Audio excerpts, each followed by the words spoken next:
আপু আসসালামু আলাইকুম। ওয়ালাইকুম আসসালাম। কেমন আছেন?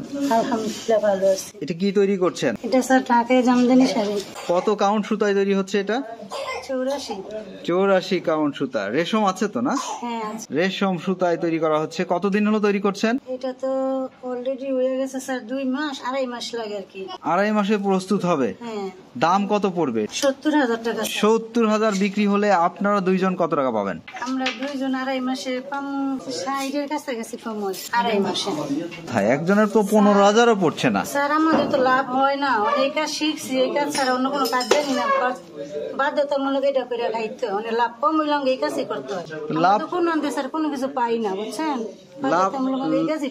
লাভ করতে হলে কি করা দরকার? লাভ করতে হলে কি করা দরকার স্যার? আমরা তো সাধারণ, তাতে আমরা কোনো লোন টোন পাই না, কিছু করবো। আর মহাজনে যদি শাড়ি ভালো বিক্রি করতে পারে আমরা 2 টাকা বাড়াই দিব, কারণ উনি তার ভালো দামে বিক্রি করতে পারে না। এর উপরে মানে মহাজন চলে, আমরা কোনো মতন চলি আর কি। যদি একটু শাড়ির দামটা বাড়াই আসে তাহলে আমাদের জন্য ভালো হয়, ফ্যামিলি নিয়ে চলতে পারি, ভালোভাবে বাঁচতে পারি, এতটুকুই স্যার। সত্য কথা, এটা লাভ হয় না, বাধ্যতামূলক করা লাগে, কাজ শিখছি।